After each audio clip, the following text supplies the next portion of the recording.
Γεια σας κοριτσιά, στο σημερινό βιντεάκι θα κάνουμε refill τα ακριλικά τα νύχια. Από ό,τι βλέπετε έχει μακρύνει ήδη το φυσικό το νύχι, σε αυτό το σημείο εδώ πέρα, στη ρίζα του νυχιού.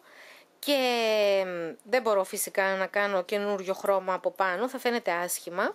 Είναι στις 2 εβδομάδες, έχει μακρύνει αρκετά, οπότε θα χρειαστεί refill. Το χρώμα που είχα χρησιμοποιήσει είναι το ημιμόνιμο βερνίκι της Orly Gel FX σε χρώμα Pink Nude. Βγαίνει αυτό εδώ το ωραίο κουφετί χρωματάκι και το Pink Nude είναι ό,τι πρέπει και για γαλλικό βερνίκι. Θα λιμάρω τα 4 μου νύχια και θα αφήσω το ένα νύχι για να σας το δείξω. Ξεκινώντας, καταρχήν να σας πω ότι έχω απομονώσει τα 4 μου αυτά νύχια, γιατί τα έχω τελειώσει και δεν θέλω να σας αποσυντονίζω, θέλω να βλέπετε μονάχα εδώ πέρα. Όπως βλέπετε έχουν περάσει 2 εβδομάδες, έχει βγει η ρίζα από τον νύχι και έχει κατέβει πολύ το ακριλικό. Οπότε χρειάζεται να το γεμίσω και να το ξαναβάψω από την αρχή.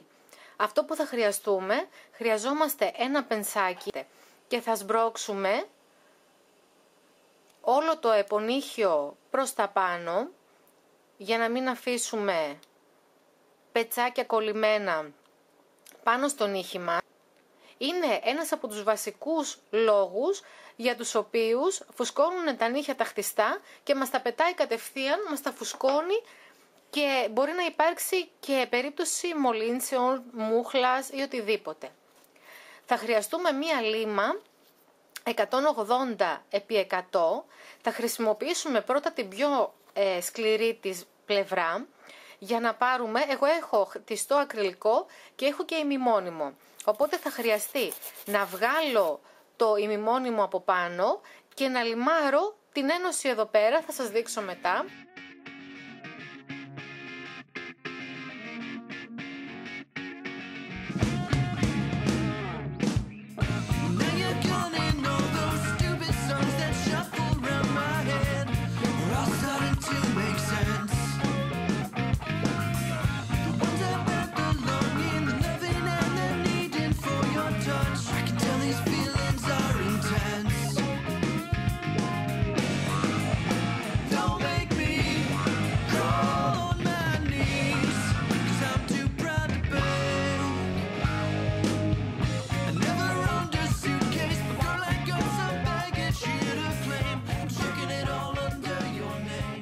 Σε αυτό το σημείο μπορούμε να βάλουμε το primer. Εγώ χρησιμοποιώ αυτό εδώ το primer που είναι και για ακριλικό και για gel. Θα περάσουμε 2 στρώσεις primer.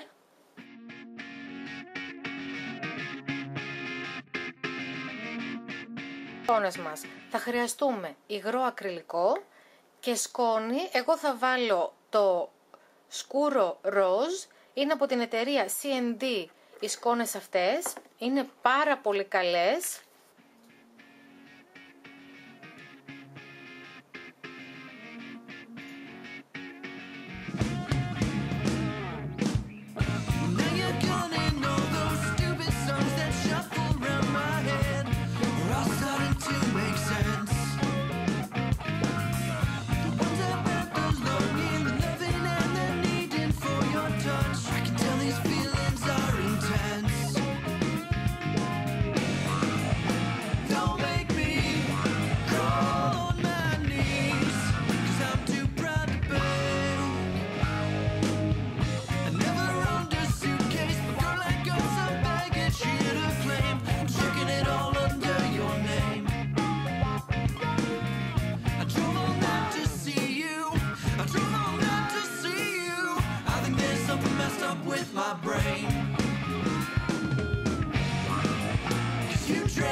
Σας έχει μείνει ένα μικρό κομματάκι εδώ πέρα, το οποίο δεν έχει περαστεί και πρέπει οπωσδήποτε να περαστεί, θα βάλουμε και εκεί μια μικρή πινίτσα.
Για το τέλος, λίγο λαδάκι για τα πετσάκια και αυτό είναι το τελικό αποτέλεσμα.